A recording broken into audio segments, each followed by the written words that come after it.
Job లేక ఇబ్బంది పడుతున్నారా? అయితే మెడికల్ కోడింగ్ మీకు మంచి ఆప్షన్. వెంటనే కాల్ చేసి కోర్సులో జాయిన్ అవ్వండి. నమస్కారం సార్. నమస్తే సార్, ప్రతి రిలేషన్షిప్లో భర్త నుంచి భార్య చాలామంది కూడా టైం గురించి గొడవలు జరిగిన సందర్భాలు కూడా మనం చూస్తూ ఉంటాం. భార్యకు భర్త సమయం ఇవ్వకపోవడం వల్ల తనలో ఏం మారుతుంది? ఇది సబ్జెక్టివ్ అన్నమాట. అంటే ఎంత టైం ఇస్తే సరిపోతుంది అన్నది ఎప్పుడు సబ్జెక్టివ్. నువ్వు రోజంతా కూర్చుంటే సమయం ఇచ్చినట్ట, 2 గంటలు ఇస్తే సమయం ఇచ్చినట్ట, 3 గంటలు ఇస్తే. సో ఆ డెఫినిషన్ రాక కన్ఫ్యూజ్ అవుతుంటారు చాలామంది. సో వెరీ ఇంపార్టెంట్, నాకు సమయం ఇవ్వాలి అంటే ఏంటి అన్నది క్లారిటీ తెచ్చుకోవాలి ప్రతి అమ్మాయి. ఒకవేళ ఎవరైనా హస్బెండ్ అట్లా సమయం ఇవ్వట్లేదు నాకు అనే ఫీలింగ్ కనుక అమ్మాయికి తెప్పిస్తే that will lead to so many problems.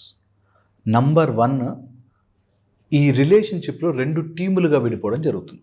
అంటే నాకు సమయం ఇవ్వట్లేదు, ఇంకా ఏదో ఇంపార్టెంట్ అయ్యింది అనే ఒక పర్వ్యూ వస్తుంది. ఎప్పుడైతే ఈ పర్వ్యూ ఇట్లా స్టార్ట్ అవుతుందో అంటే దట్ నేను కాదు ఇంపార్టెంట్, ఆయనకు వర్కే ఇంపార్టెంట్, నేను కాదు ఇంపార్టెంట్, ఫ్యామిలీ ఇంపార్టెంట్ అయిపోయింది, వాళ్ళ ఫ్యామిలీ, అలా ఏదో ఒక డివిజన్ స్టార్ట్ అవుతుంది. ఎప్పుడైనా వైఫ్ అండ్ హస్బెండ్ మధ్యలో డివిజన్ మీరు నమ్మరు, మ్యారేజ్ అయ్యాక వాళ్ళిద్దరి మధ్యలోంచి కూడా వెళ్ళనివ్వరు ఎవరిని. Okay, that they should not be divided. ఇద్దరు కలిసి ఒకటిగా కట్టేస్తారు. అలాగా మనం కలిసి ఉండాలి అంటే మధ్యలోకి ఆ స్పేస్ని తీసేయకూడదు. సో ఇద్దరు కలవడానికి టైం చాలా చాలా ముఖ్యం. అది ఒక హస్బెండ్ యాజ్ ఎ రెస్పాన్సిబిలిటీగా, అది టీ టైం కావచ్చు, పొద్దున మార్నింగ్ లేచాక ఒక 10 నిమిషాలు యోగా కావచ్చు, వాళ్ళిద్దరూ కలిసి చేసుకునే ఒక సాయంత్రం పూట ఒక వాక్ కావచ్చు, ఏదైనా సరే ఒక 1 సింగిల్ పాయింట్ ఆఫ్ టైమ్, ఇది నా భార్య టైము, ఇది నా ఫ్యామిలీ టైము అని డెడికేట్ చేయాల్సిందే. ఎందుకు చెప్తున్నానంటే ఒకవేళ అట్లా టైం డివిజన్ లేకపోతే అదొక హాలోనెస్ ఉండిపోతుంది భార్య మైండ్లో, దట్ నా హస్బెండ్ నాతో టైం స్పెండ్ చేయట్లేదు అని. కొంతవరకు ఫైనాన్షియల్ గొడవలో పడిపోయి, వాళ్ళ పర్సనల్ దాంట్లో పడిపోయి డైవర్ట్ అయిపోయినా కొన్ని రోజుల తర్వాత అయినా అది హాలోనెస్ మిగిలిపోతుంది. అరే నాకు కావాల్సిన టైం ఇవ్వట్లేదు, నేను షేర్ చేసుకునే టైం ఇవ్వట్లేదని. So time is directly proportional to sharing. పొద్దునుంచి ఏం జరిగింది నీ లైఫ్లో, నువ్వు ఏం చేసావు ఇంట్లో, ఇంట్లోనేగా ఉన్నావని కాకుండా, ఆర్ ఆఫీస్కి వెళ్ళి వచ్చావని కాకుండా, ఏం జరిగింది నీ లైఫ్లో, నేను లేని టైంలో నీ లైఫ్లో ఏం జరిగింది నాకు చెప్పు. Only just listen. నువ్వు సమయం ఇవ్వడము అంటే అర్థము వినడం. ఎంత వినగలిగితే ఒక హస్బెండ్కి ఉండాల్సిన గ్రేట్ క్వాలిటీ వినాలి. నో వితౌట్ ఎనీ జడ్జ్మెంట్ వినాలి. ఎలా వినాలంటే, ఓ తన మైండ్లో ఇది చాలా ఇంపార్టెంట్ ఆస్పెక్ట్, నేను దానికి ఇంపార్టెన్స్ ఇవ్వాలి అనే వినడం రావాలి. అదే టైం ఇవ్వడం. అవును, అది ఎంత సిల్లీ విషయమైనా కావచ్చు, ఆఫీస్లో ఫైళ్ళ గురించి గొడవైనా కావచ్చు, లేకపోతే ఎవరైనా కొలీగ్ బిహేవ్ చేసిన సిల్లీ మిస్టేక్ కావచ్చు, ఏదైనా కావచ్చు, without judgment. As far as ఈ కలర్ డ్రెస్ బాగుందా అనే డిస్కషన్ కూడా నా భార్య మైండ్లో అది చాలా గొప్ప విషయం, నేను అది వింటాను అంతే అనేటట్టు ఉండాలి. నా లెవెల్కి ఆలోచించాలి. ఇవన్నీ చీప్ ఆలోచనలు, ఇవన్నీ తక్కువ ఆలోచనలు, వీటి వల్ల ఏమొస్తుంది అనేది ఎప్పుడూ ఒక రిలేషన్షిప్లో రాకూడదు. నేను ఎప్పుడు అంటే రిలేషన్షిప్లో బ్రెయిన్ వాడద్దు, హార్ట్ వాడాలి. బిజినెస్లో లేకపోతే డబ్బులు అలాంటి విషయాలు ఉంటే నువ్వు బ్రెయిన్ వాడు, హార్ట్ వాడద్దు. చాలా ఇంపార్టెంట్ రిలేషన్షిప్లో వినడం. First thing, listen to, most ఎంపథెటిక్గా, కంపాషనేట్గా వినడం. Okay.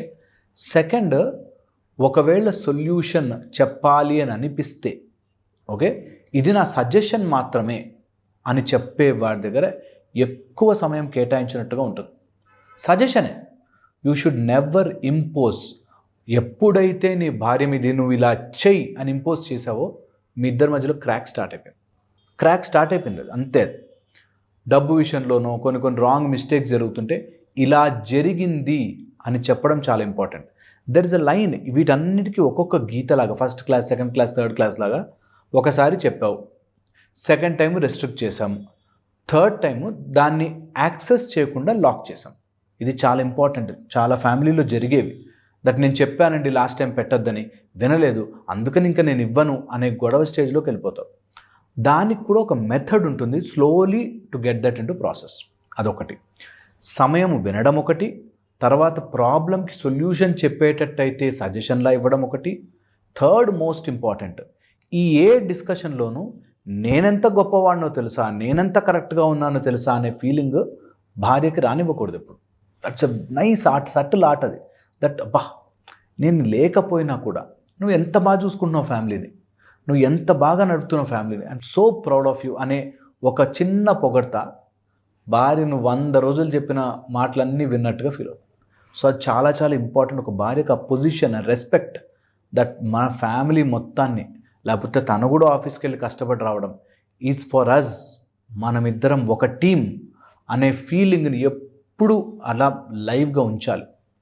And most important and compulsory important, వండుకుని తినగలిగితే, అంటే వాళ్ళిద్దరూ కూర్చుని కాసేపు టైం స్పెండ్ చేస్తూ తినగలిగితే, ఫుడ్ భార్య వండిందన్నా, వీళ్ళు వంట చేశానా, భర్త చేశానా సరే, ఆ ఫుడ్ దగ్గర చాలా మంచి టైం స్పెండ్ చేయొచ్చు. చాలామందికి తెలియనిది ఇది. It's a very good lesson. ఎవరికైనా సరే హెల్త్ దగ్గర, ఫుడ్ దగ్గర ఇద్దరు కలిసి స్పెండ్ చేస్తే తర్వాత హాస్పిటల్స్లో స్పెండ్ చేయాల్సిన అవసరం లేదు అంటారు. అండ్ ఎప్పుడైనా భార్యతో టైం స్పెండ్ చేసేది ఉంటే keep your phones aside. Full focus, full attention ఒక భర్త భార్యకి ఇవ్వాలి. ఇవ్వకపోతేనే వాళ్ళు ఇదంతా కూడా నీకు స్ట్రైట్ ఫార్వర్డ్గా ఇది బ్యాడ్ అని చెప్పరు. స్ట్రైట్ ఫార్వర్డ్గా వాళ్ళు they will go in to some kind of mood స్వింగ్స్లోకి వెళ్ళి ప్రతి దాన్ని ప్రాబ్లంగా చూడడం స్టార్ట్ చేస్తారు. సో అక్కడ వచ్చే చిన్న డిస్టర్బెన్స్, దట్ సమయం ఇవ్వట్లేదు, నా బాధ చెప్పుకునే వాళ్ళు లేరు, నా మాట చెప్పుకునే అర్థం చేసుకునే వాళ్ళు లేరు అని రాగానే frustration, depression, worried, mood disorders, mood swings ఇలా వచ్చి హెల్త్ మీద ఎఫెక్ట్ చూపిస్తుంది. హెల్త్ మీద ఎఫెక్ట్ రాగానే పిల్లల మీద ఎఫెక్ట్ వస్తుంది. పిల్లల మీద ఎఫెక్ట్ రాగానే నీ ఫ్యామిలీ మీద ఎఫెక్ట్ వస్తుంది. హెల్త్ బాగాలేక, పిల్లలు బాగాలేక ఉంటే నీ తల్లిదండ్రులు కూడా బాగా చూసుకోదు. సో తల్లిదండ్రులతో ప్రాబ్లం అవుతుంది. ఎంటైర్ ఫ్యామిలీ స్ట్రక్చర్ డ్యామేజ్ అయిపోతుంది. సో ఇంత సైకిల్ జరుగుతుంది. కేవలం 10 minutes మంచి కూర్చొని నవ్వుతూ హ్యాపీగా మాట్లాడో, 2 జోకులు వేసి హ్యాపీగా ఉంటే అన్నీ సెటిల్ అవుతాయి. ఓకే, ఇన్ని ప్రాబ్లమ్స్ సెటిల్ అవుతాయి.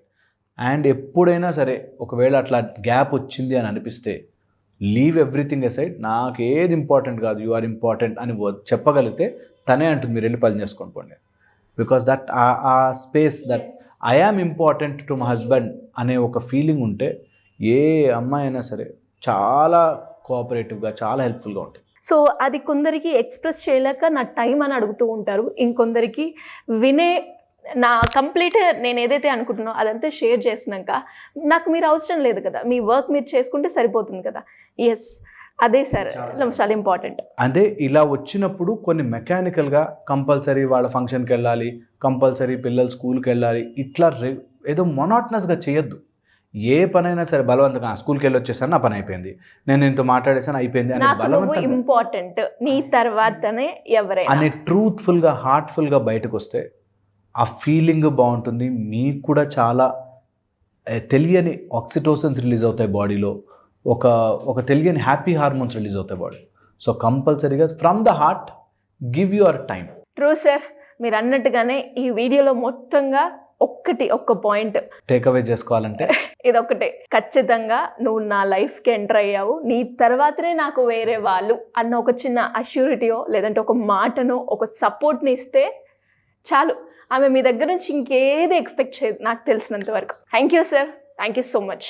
సుమన్ టీవీలో మీ పర్సనల్ అండ్ బిజినెస్ ప్రమోషన్స్ కోసం కింది నెంబర్కి కాంటాక్ట్ చేయండి.